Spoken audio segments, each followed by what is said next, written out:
네, 잘 오셨습니다. 사도행전 강의 오늘 29번째입니다. 이방 선교의 분기점이 된 것이 베드로가 고넬료와의 만남이죠. 베드로가 고넬료에게 복음을 전한 것입니다.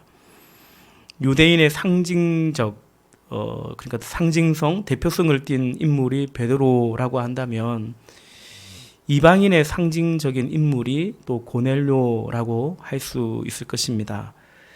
베드로가 복음을 전할 때에 고넬료를 비롯한 거기 모여 있었던 사람들, 그러니까 이방인들이죠. 그들에게 방언 등의 어떤 가시적으로 눈으로 확인할 수 있는 그런 성령의 임재, 성령의 충만이 그 안에 임했습니다.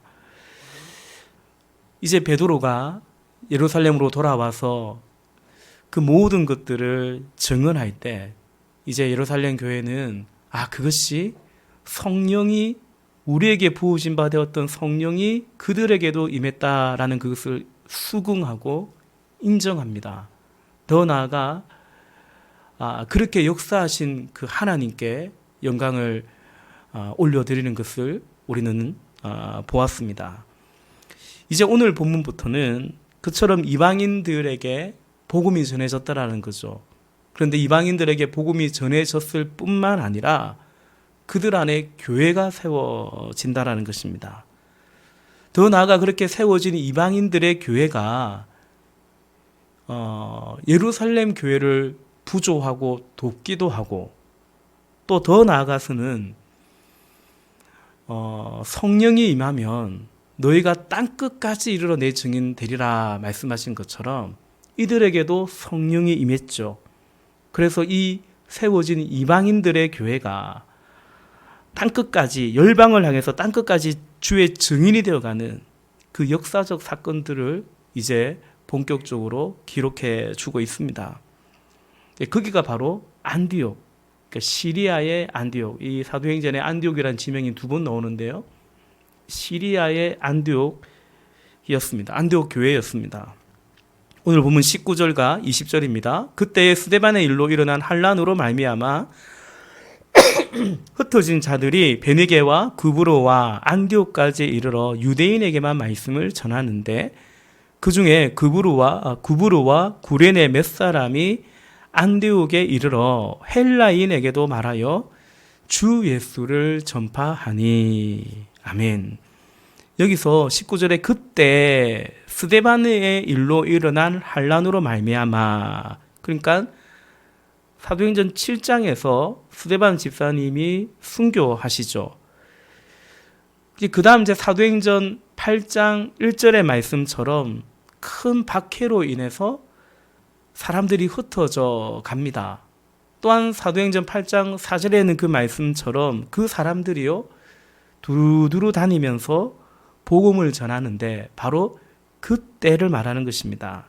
그때 흩어진 사람들 가운데 일부는 안디옥에까지 이르러서 19절에 보니까 처음에는 거기 유대인들에게만 복음을 전하다가 또 20절에 보니까 나중에는 헬라인들에게도 복음을 전했다라는 것입니다.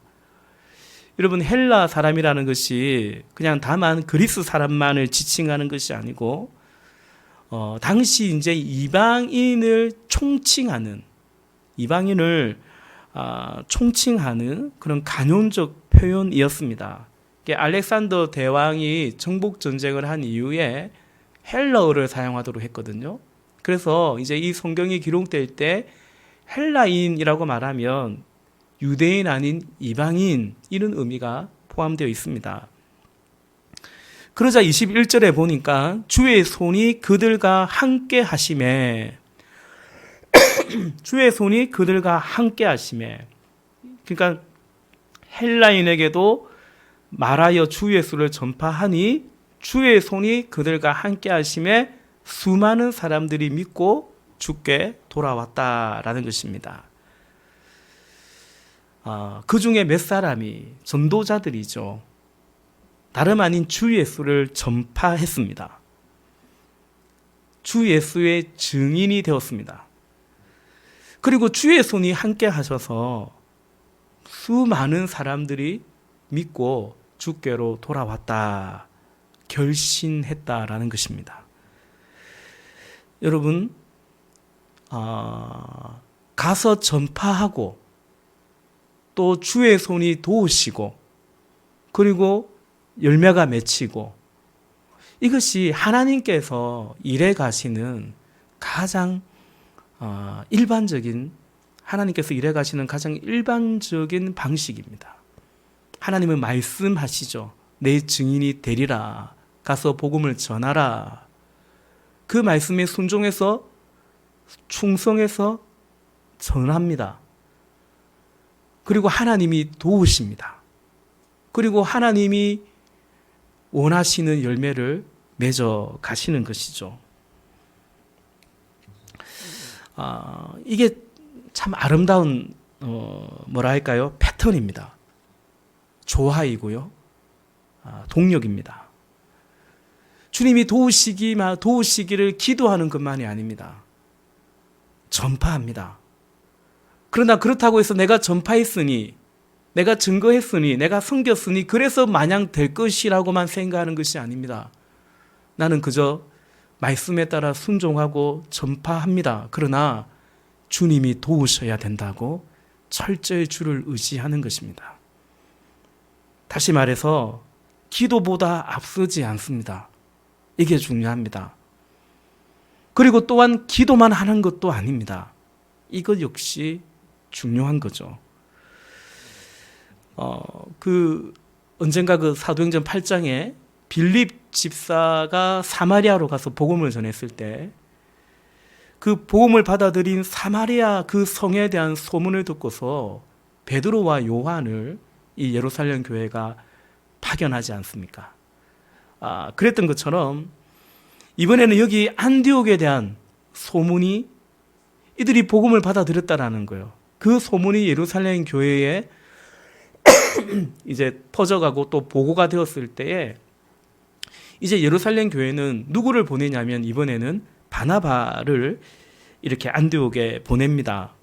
22절이죠. 예루살렘 교회가 이 사람들의 소문을 듣고 바나바를 안디옥까지 보내니 23절, 그가 이르러 하나님의 은혜를 보고 기뻐하여 모든 사람에게 굳건한 마음으로 주와 함께 머물러 있으라 권하니. 아멘. 여러분, 예루살렘 교회에 큰 박해가 있어서 유대와 사마리아를 넘어서 여기 안디옥에까지 복음이 전해졌습니다. 어찌 보면 예루살렘 교회가 자발적으로 했으면 더 좋았는데 그건 아니고요. 큰 박해가 있어서 흩어져 가면서 결국에는 복음이 전해졌습니다. 이렇게도 말할 수 있어요. 예루살렘 교회는 여기까지입니다. 안디옥까지라고 그렇게까지도 말할 수 있습니다. 그리고 이제 사도행전의 무대는 이제 복음 전파되는 일종의 전초 기지가 어디가 되냐면 바로 이곳 안디옥 교회가 그 출발점이 되는 것을 보게 되죠. 이제 13장, 지금 우리가 11장 끝부분을 보고 있지만 13장부터가 이른바 바울의 전도 여행이거든요. 바나바와 바울, 어느 교회에서 파송합니까? 안디옥 교회가 파송합니다. 안디옥 교회가 파송하고요. 거기에서 출발하고 다시 전도 여행을 했다가 이들이 어디로 돌아오냐면 바로 안디옥으로 돌아오게 됩니다. 안디옥 교회가 그렇게 세워지고 주의 역사를 이루어감에 있어서 여러분, 한마디로 결정적인 역할을 한 사람, 흔히들 말하는 밑거름이 된 사람, 안디옥 교회가 세워지기까지 밑거름이 된 사람이 바로 바나바였습니다. 이 믿음의 사람인 바나바는 아마 손사래를 치겠죠. 제가 뭘요? 주님이 하신 거죠. 맞습니다. 주님이 하신 건데, 그러나 주님이 바나바를 통해서 여기 안디옥 교회에 이렇게 털을 닦아갔습니다. 오늘 본문은 바나바가 어떤 사람인지를 말해줍니다. 그가 어떤 사람인지, 그래서 그가 어떤 일들을 했는지를 또 보여줍니다. 24절에 보면 먼저 그가 어떤 사람이었는지 증거하죠. 24절 같이 읽어볼까요? 24절입니다. 시작. 바나바는 착한 사람이요 성령과 믿음이 충만한 사람이라. 이에 큰 무리가 주께 더하여 지더라. 아멘. 아멘. 바나바는 착한 사람이었습니다. 그런데 그래서 성령과 믿음이 충만한 사람이었다. 꼭 그렇지는 않을 수 있겠죠. 착한 사람은 다 성령과 믿음이 충만한가? 성령과 믿음과 상관없이 착할 수 있겠죠. 아닌가요? 그럼 여러분 이건 어떻게 했습니까? 바나바는 성령과 믿음이 충만했다. 그리고 그래서 그는 착한 사람이었다. 이건 어떤 것 같습니까? 이거는 맞죠. 맞죠. 왜냐하면 성령과 믿음의 열매가 착함이고 선이기 때문입니다. 그 마태복음 7장에서 예수님이 좋은 나무가 좋은 열매 맺는다. 못된 나무가 못된 열매 맺는다. 그래서 그 열매로 그 나무를 알게 될 것이다. 나보고 주여 주여 하는 자마다 천국 들어가는 것이 아니고 그 열매로 그를 알게 된다. 그런 말씀하셨죠. 그 말씀의 또 이치를 따라 볼 때에 성령과 믿음이라는 그런 좋은 나무라면 선과 착함이라는 그 열매를, 좋은 열매를 맺는 거죠. 사랑의 열매를 맺는 것입니다. 다시 말해서 여기 성령과 믿음이 충만하다라는 것은 뭘까요? 그리스도로 충만하다는 얘기겠죠. 그리스도 안에 거한다라는 것이겠죠. 포도나무의 가지라는 말이 되겠죠. 그러므로 성령과 믿음의 충만은 다시 말해서 그리스도 안에 거하면 그리스도를 닮는 거죠. 그리스도를 따르게 되는 것입니다. 그래서 여러분, 이 성령과 믿음이 충만하고 착한 사람이었던 이 바나바가 이 기초를 세워갔던 이 안디옥 교회는 26절 끝에 보니까 비로소 그리스도인이라고 일컬음을 받았다. 이렇게 증언하고 있습니다. 일컬음을 받게 되었다라는 것입니다. 그러니까 일컬음을 받았다라는 것입니다. 불림을 받았다. 다시 말해서 우리끼리 그렇게 우리를 자청해서 우리끼리 말하는 게 아니고 누군가가 사실은 교회 밖에서 외인들이 이 안디옥에 모여 있는 이 예수 믿는 사람들을 두고 그리스도인이라고 그렇게 불러주었다. 불림을 받았다라는 것입니다. 이게 무슨 말이냐면 그리스도라고 자기를 그리스도라고 말하던 그 예수가 생각나더라라는 것입니다. 예수가 또 오르더라라는 것입니다. 마치 그 예수와 같았다. 그래서 안디옥에 있는 사람들이 안디옥에 있는 예수 믿는 사람들을 두고 그리스도인이라고 그렇게 불렀다라는 것입니다. 우리의 얘기지만 조금 더 넓게 보면요. 오늘 한국 교회의 아픔, 그리고 사실은 뼈저리게 반성하고 다시 회복할 것은 사실은 이 부분입니다. 믿음과 성령이 충만한 것 같은데 열심도 있고 기도도 열심히 하는데 그런데 착하지는 않은, 선하지는 않은, 그것도 탁월하게 그 누구 못지않게 착하지 않은, 선하지 않은, 근데 엄청나게 열심은 있는, 그런데 그것을 두고 저분 좀 성질은 뭐 같아도, 쉽게 말해서 좀 못돼 먹긴 해도 그래도 믿음은 좋다고, 아주 기도도 많이 하시고 영적인 부분이 영적이시고 그냥 이런 식으로 해서 이 그리스도인은 아닌 그냥 종교인가 직분자를 만들어낸 것이 사실은 한국 교회의 모습 가운데 하나입니다. 교회에서는 아주 직분자입니다. 생활 잘합니다. 어떤 역할도 맡고 있습니다. 그러나 밖에서는 이 그리스도의 이름을 오히려 예수님의 이름의 영광을 가리는 얼마든지 그럴 수 있는 거죠. 직장에서도 가정에서도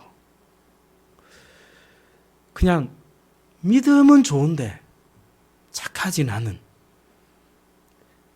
근데 이거는 사실은 예수님의 어떤 이치로 따지면 그럴 수 없는 거거든요. 믿음이라는 좋은 나무 속에서 어떻게 착하지 않은 열매가 맺히냐는 거죠. 실수도 할 수 있고 우리가 변화되어 가는 과정이지만 또 한 가지 믿음과 성령이 충만해서 또 그리고 착하다라는 것은 무엇을 말할까요? 주어진 일을 감당함을 말하는 것입니다. 충성을 의미합니다. 성령의 열매 중에 착함도 있죠. 양선이 있습니다. 또 성령의 열매 중에는 충성도 있죠. 여러분, 착하다라는 것은 믿음과 성령이 충만하다, 착하다라는 것은 나쁘지 않다, 죄짓지 않는다 등등의 단순히 어떤 일종의 소극적이고 방어적인 것을 의미하는 것만은 아닙니다. 그 예수님이 온유한 자가 복이 있다 하셨고 예수님 당신을 가르쳐 나는 마음이 온유하다 그리 말씀하셨는데요. 이게 성경이 말씀하는 온유함이 다만 단순히 그 어떤 부드러움 그런 것만은 아니고 제가 언젠가도 말씀드렸는데요. 그 온유함의 그 말의 기온이 길들여진 야생마거든요. 야생마가 힘이 있어요. 그죠? 근데 문제는 길들여져야 통제가 돼야 되거든요. 그 힘이. 근데 길들여졌다라는 것입니다. 그게 온유함이다라는 거죠. 성령의 다스림 속에 있는 거죠. 그래서 정말로 그 힘이 되는 거죠. 힘을 엉뚱한데 잘못 쓰지 않는. 그러니까 다만 부드럽고 이게 아니라 부드러움 안에 내공이 있는 것입니다. 저 돌을 명하여 떡을 만들어 보라. 마귀가 시험할 때 예수님 능력이 있습니다. 돌을 떡으로 만드는 것점이야 왜 못하겠습니까? 그죠? 근데 힘을 안 쓰죠. 그런데 힘을 쓰지 않습니다. 통제되는 거죠. 힘이 하나님 안에 아버지 안에 철저히 매여가는 거죠. 그게 이제 온유입니다. 무기력함이나 무능함이나 그런 게 이제 아니라는 것이죠. 믿음과 성령이 충만한가? 그래서 착하였더라. 마찬가지입니다. 무기력이나 무능이 아닙니다. 여러분, 우리가 믿음도 성령도 충만하기를 사모해서 그래서 우리가 그것을 사모하고 하나님 믿음이 성령이 충만하기를 사모하고 그리해서 우리의 삶 가운데 맺어가기를 원해야 되는 것이 뭐냐면 충성이죠. 주님이 허락하신 일들을 감당하기를 사모해야 되는 것입니다. 앞서 말씀드린 것처럼 기도만 하는 것이 아닙니다. 순종하는 거죠. 또 주님이 도우시는 것을 역사를 경험하는 것입니다. 여러분, 이것 역시 이 시대를 살아가고 있는 우리가 뼈를 깎는 마음으로 성찰하고 또 진지하게 고민하고 어떤 의미에서 매진해 가야 될 그런 부분이 아닐까 싶습니다. 약하면 안 됩니다. 은혜 안에 있다는 것은 사도 바울이 디모데에게 너는 그리스도 예수 안에서 강하여지고라고 말하고 있죠. 소극적이 되는 게 아닙니다. 나는 선한 일들을 감당할 수 없다고 마치 체념하듯 자꾸 뒤로 빠지는 것이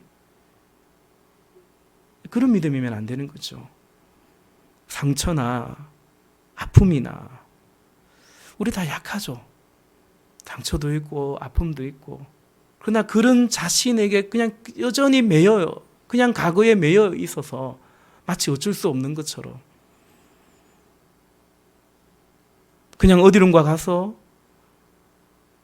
내가 있는 듯 없는 듯 그런 존재감 없이 있으려고 하는 그 존재감 자체가 한편으로는 부담감이 될 수 있거든요. 우리가 그런 어떤 믿음이면 곤란하지 않을까요? 그 몇 주 전에 말씀드린 것처럼 고향의 품 같은 주님 품인데요. 실패해도 연약해도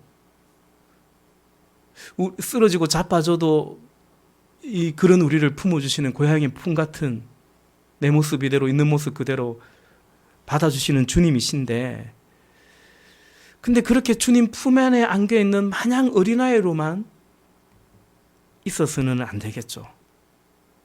주님은 그 모습 그대로 받아주시지만 그냥 마냥 그 모습 그대로 내버려 두시는 분은 또 아니지 않느냐. 그리 말씀드렸지 않습니까? 주님은 우리가 자라기를 성장하기를 원하세요. 믿음과 성령이 충만해서 착한 일을 주의 선한 일을 감당할 수 있기를 원하시는 것입니다. 어린 양이지만 하나님 내가 어린 양에 불과합니다 라고 주님 목자이신 주님 품에 앵겨 있어야겠지만 그러나 그 안에서 그리스도의 좋은 군사로 또한 자라가야 된다. 그래서 이 본향으로 삶의 길로 우리를 인도하시는 그 주님의 이끄심, 인도하심 우리가 따라가야 된다라는 것이죠. 사랑하는 형제자매 여러분, 믿음과 성령이 충만해서 다시 말해 그리스도의 품 안에 거하셔서 착한 일을 그리스도께서 우리를 통해서 이루고자 하시는 그 일을 감당할 수 있는 저와 여러분이 되기를 바랍니다. 충성하기를 원합니다. 성령의 열매죠. 충성하기를 원합니다. 큰 일을 하라고 하는 것이 아닙니다. 여러분 큰 일을 하려고 하는 건 아닙니다. 그건 애쓸 게 아닙니다. 우리는 충성하고자 애써야 됩니다. 예컨대 헌금을 많이 11조를 많이 하려고 여러분 애쓰는 것이 아닙니다. 온전한 11조를 하려고 애쓰는 것이죠. 그게 주님 앞에 성도의 본분입니다. 그 착한 열매는 구체적으로 여러분 사람을 살리고 세우는 것입니다. 이 관념 그냥 애매모호하지 않습니다. 그리스도를 따르는 그리스도 믿음과 성령이 충만한 그리스도 안에 거함으로 그리스도를 따르는 제자가 되어서 마침내 영혼 구원하고 또 다른 누군가를 세워가는 그것이죠. 그게 이제 착한 열매죠. 25절과 26절입니다. 우리 또 같이 읽을까요? 시작. 바나바가 사울을 찾으러 다소에 가서 만남에 안디옥에 데리고 와서 둘이 교회에 1년간 모여 있어 큰 무리를 가르쳤고 제자들이 안디옥에서 비로소 그리스도인이라 일컬음을 받게 되었더라. 아멘. 바나바가 이제 착한 사람이고 성령과 믿음이 충만한 사람인데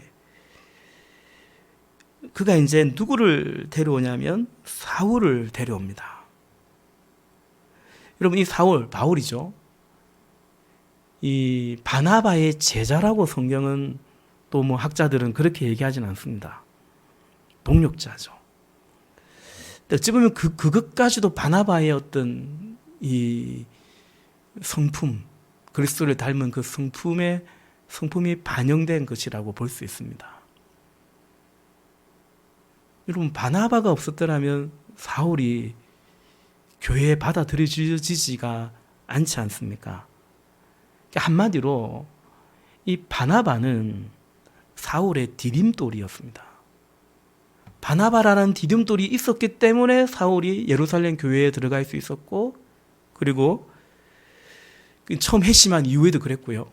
그리고 이제 다시 이런 역사의 무대로 복귀할 때도 바나바는 사울의 디딤돌이 되어줍니다. 걸림돌이 아니라 디딤돌이 되어주죠.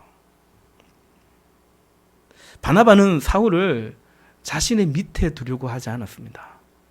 나란히 자신과 함께 자신의 옆에 두고 함께 동력하고자 했습니다. 그러면서 자연히 사울을 자신의 어깨 위로 올리려고 바나바는 그리했죠. 우리가 사도행전을 쭉 읽어가면 알지만, 여러분 그런 말 들어보셨겠지만 점점 이제 바나바는 잊혀지죠. 전도 여행을 할 때도 사도행전 저자도 바나바와 사울이라고 적었다가 나중에 그 이름의 순서가 바뀌는 것을 보게 되죠. 성경의 이름의 순서는 의미가 담겨 있는 거거든요.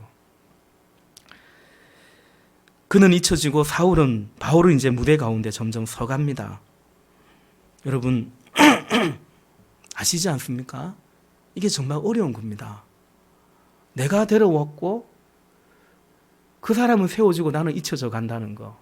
이 가정교회 속에서 목자들이 언제 힘드냐면 자기가 세운 그 목자가 나보다 더 잘하는 거죠. 그러면 기뻐하고 축하해야 되는데 마음이 불편하더라는 거죠. 제가 언젠가 글로도 나눈 적이 있는데 그 휴선 침례교회 최은기 목사님이 그런 고백을 하거든요. 은퇴하시고 후임 목사님을 자신이 그 성도 중에서 신학교도 보내고 후임 목사를 본인이 주도적으로 해서 사실은 물론 성도들의 동의하에 세웠는데 한 3년 지났는데 자기가 없어도 그 교회가 너무 잘 돌아가는 거예요. 그런데 어느 날부터 그게 자기가 굉장히 불편하더라는 겁니다. 내가 없어도 되네? 굳이 나를 찾지 않는 것 같네? 그러면서 그래서 하나님께 기도했다라는 거 아닙니까? 내가 왜 이렇게 옹졸하냐 이거죠. 한마디로 원로 목사가 됐는데 후임 목사가 주목받고 하는 게 당연한데, 근데 보통 한국교회 원로 목사와 후임 목사님들 간에 그런 갈등이 있는 교회가 많다고 하죠. 근데 그분들이 유독 뭐가 나서 꼭 그런 게 아니고 사실은 그게 쉽지 않은 거죠. 나는 잊혀지고 누군가가 세워진다라는 것이 말이죠. 그리고 최영기 목사님이 기도를 했더니 하나님이 내면의 음성에 그렇게 말씀하시더랍니다. 너 원래 그런 인간이었다라는 거죠. 그러니까 그래서 하나님께 엎드려야 된다. 결론은 그 말씀이었는데요. 말씀을 맺겠습니다. 성령과 믿음이 충만하다 라는 것이 이런 것입니다. 예수를 믿는다는 것, 예수 잘 믿는다는 것이 이런 것입니다. 선해지는 거죠. 그리스도를 닮아가는 거죠. 그리고 예수님이 사람을 살리고 세운 것처럼 결국은 그 예수님의 그 일을 감당해 가는 것입니다.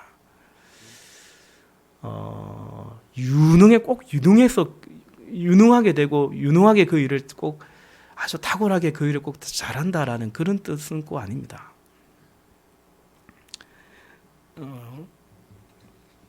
사랑하는 형제자매 여러분, 아무쪼록 우리도 착한 일, 선한 일을 감당하고 충성할 수 있기를 원합니다.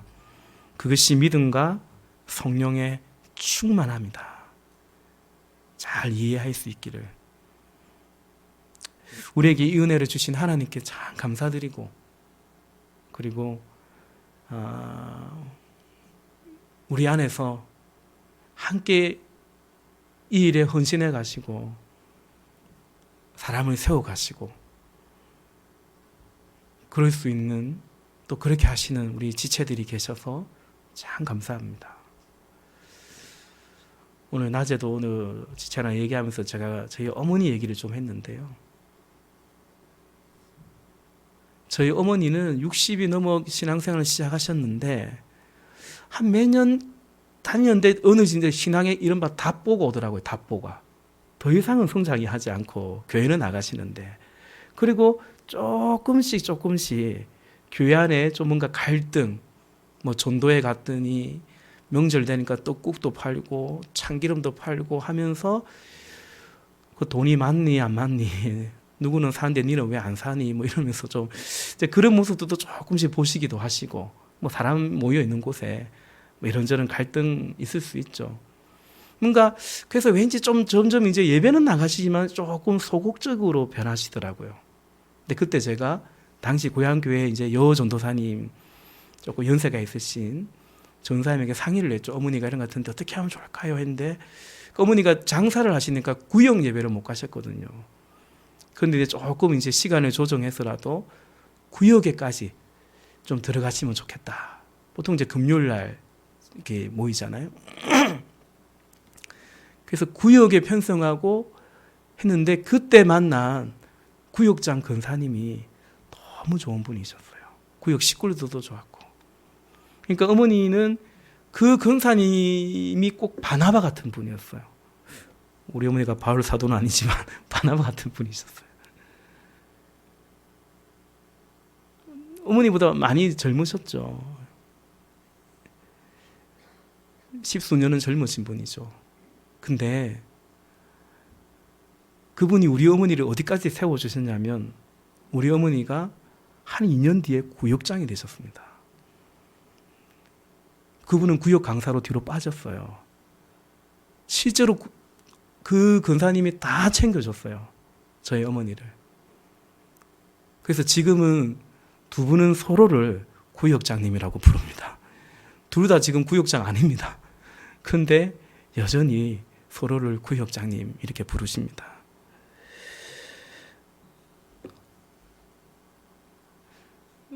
여러분, 오늘 우리가 그렇게 가서 찾아오고 데려오고 세울 사울이 있다면 누구일까요?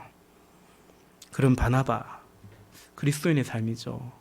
우리 교회로서는 이제 목자, 목녀의 삶을 살아가는, 그래야 주를 기쁘시게 하고 또 그 안에 주님이 주시는 기쁨으로 믿음과 성령으로 충만한 우리 모두가 되시기를 주님의 이름으로 축원합니다. 기도하시겠습니다. 우리 이 시간 함께 찬양 같이 먼저 하고요. 한번 기도합시다. 나 주님의 기쁨 되기 원하네. 우리